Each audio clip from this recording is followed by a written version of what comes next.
ನಿಪ್ಪಾಣಿ ತಾಲೂಕಿನ ಧರ್ಮಗಿರಿ ಶಿರದವಾಡ ಗ್ರಾಮದಲ್ಲಿ ಇಂದು ಬೆಳಿಗ್ಗೆ ಆಚಾರ್ಯ ಶ್ರೀ ವರ್ಧಮಾನ ಸಾಗರ ಧರ್ಮಸಾಗರ ಸೇರಿದಂತೆ 24 ಮನೆಗಳ ಮಂಗಲ ಪ್ರವೇಶದೊಂದಿಗೆ ಬೆಳಿಗ್ಗೆ ಇಂದ್ರ ಪ್ರತಿಷ್ಠೆ, ಕಂಕಣಬದ್ಧ ಮಂಗಲ ಧ್ವಜಾರೋಹಣ ಮಂಟಪ ಉದ್ಘಾಟನೆ, ಮಂಗಲ ಕಲಶ ಸ್ಥಾಪನೆ, ಅಖಂಡ ದೀಪ ಸ್ಥಾಪನೆ, ಮಂಗಲ ಕುಂಭ ನಯನ ಮತ್ತು ಪಂಚಾಮೃತ ಅಭಿಷೇಕ, ಮಹಾಶಾಂತಿದಾರ ಪೀಠಾರಾಧನೆ ಮತ್ತು ಮಧ್ಯಾಹ್ನ ಮುನಿ ಸಂಘಗಳಿಂದ ಪ್ರವಚನ, ಮೂರ್ತಿ ಪ್ರತಿಷ್ಠಾಪನೆ, ಸುವರ್ಣ ಸೌಭಾಗ್ಯವತಿಯರಿಂದ ಪಂಚ ಕುಂಭ ವಿನ್ಯಾಸ ಮುಂತಾದ ಪೂಜಾ ವಿಧಿವಿಧಾನಗಳನ್ನು ಸಂಪನ್ನಗೊಂಡಿದ್ದು, ಇನ್ನು ಸಾವಿರಾರು ಸಮಸ್ತ ಜೈನ ಶ್ರಾವಕ ಶ್ರಾವಕಿಯರ ಉಪಸ್ಥಿತಿಯಲ್ಲಿ ಗ್ರಾಮದ ಜೀನ ಮಂದಿರದಿಂದ ವಿವಿಧ ವಾದ್ಯಗಳೊಂದಿಗೆ ಭವ್ಯ ಮೆರವಣಿಗೆಯ ಮೂಲಕ 1008 ಭಗವಾನ್ ಶ್ರೀ ಪಾರ್ಶ್ವನಾಥ ತೀರ್ಥಂಕರರ ಪ್ರತಿಮೆ ಪ್ರತಿಷ್ಠಾನ ನಡೆಯಿತು.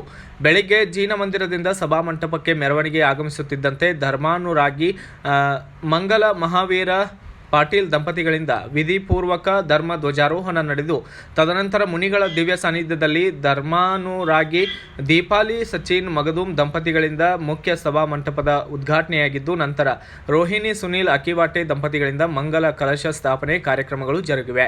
ಪಂಚಕಲ್ಯಾಣ ಪೂಜಾ ಮಹೋತ್ಸವದ ಪ್ರಾರಂಭದ ದಿನವಾದ ಸೋಮವಾರ ಚಿಕ್ಕೋಡಿ ಸಂಸದೆ ಪ್ರಿಯಾಂಕಾ ಜಾರಕಿಹೊಳಿ, ಉತ್ತಮ್ ಪಾಟೀಲ್ ಅವರು ಮತ್ತು ಲಕ್ಷ್ಮಣ್ ಚಿಂಗಳೆ ಸೇರಿದಂತೆ ಮಾಜಿ ಸಚಿವ ವೀರಕುಮಾರ್ ಪಾಟೀಲ್, ಮಾಜಿ ಜಿಲ್ಲಾ ಪಂಚಾಯತ್ ಸದಸ್ಯ ಅಣ್ಣಾಸಾಹೇಬ್ ಹವಲೆ, ಕಿರಣ್ ರಜಪೂತ್, ನಿಪಾಣಿ ಘಟಕದ ಶಹಾ ಸೇರಿದಂತೆ ಅನೇಕ ಮುಖಂಡರು ಕೂಡ ಉಪಸ್ಥಿತರಿದ್ದರು.